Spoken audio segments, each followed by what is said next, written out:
2007 साली महाराष्ट्र केसरी होत असताना माझ्या सांगली जिल्ह्यासाठी जवळजवळ 28 वर्षानंतर मी सांगली जिल्ह्याला महाराष्ट्र केसरीची गदा मिळवून दिली।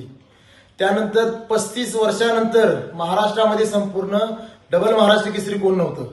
35 वर्षानंतर डबल महाराष्ट्र केसरी होण्याचा बहुमान मला सांगली जिल्ह्याला मला मिळाला आणि त्यानंतर खरखर तिसऱ्यांदा महाराष्ट्र केसरीसाठी उतरणारा पहिलवान मी इतिहासामध्ये पहिला होतो। आणि त्या ठिकाणी मला पंचांनी ज्या पद्धतीने आज शिवराज राक्षेवर अन्याय करून हरवण्यात आलं तशाच पद्धतीनं त्यावेळेस मला पुणे सांगवी मुक्कामी तिसऱ्यांदा महाराष्ट्र केसरी होत असताना तिथं हरवण्यात आलं। काल रात्रीच एका जाहीर लाईव्ह कार्यक्रमामध्ये कुस्तीगीर परिषदेचे त्यावेळेचे उपाध्यक्ष अर्जुन पुरस्कार विजेते गुरुवर्य काकासाहेब पवार यांनी कबूल दिलेली आहे की चंद्रहार पटलावर 2009 साली अन्याय झालेला होता।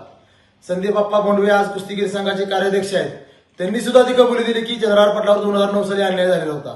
पण सर्व पदाधिकाऱ्यांनी एकदा कबूल करा की चंद्रहार पटलावर अन्याय झालेला होता, माझ्या मनात समाधान होईल। कारण आज मी कुठल्याही महाराष्ट्र केसरीच्या स्पर्धा बघायला सुद्धा जात नाही, कारण त्यावेळी जो माझ्या मनावर आघात झालेला आहे, घात झालेला आहे, त्या अजून मी 15-16 वर्षाला त्यातनं बाहेर निघालेलो नाही।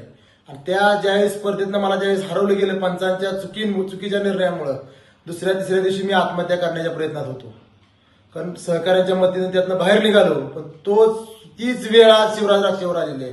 त्या 5 सेकंदाच्या त्या चुकीच्या निर्णयामुळे त्या एका माकडामुळे त्या शिवराज राक्षेचं पूर्ण आयुष्य बर्बाद झालेलं आहे। त्यातनं कुठंतरी मला बाहेर पडायचंय म्हणून मला ही पहिली दुसरी महाराष्ट्र केसरीची गदा मी आज 2 दिवसाच्या आज जर सर्वांनी कबुली नाही दिली तर गदा मी माघारी देणार। मला ह्या गदींची गरज नाही। मी आयुष्यभर जोपर्यंत जिवंत आहे तोपर्यंत कुस्ती क्षेत्रासाठी काम करत राहणार, लाल मातीसाठी झगडत राहणार, झटत राहणार। धन्यवाद।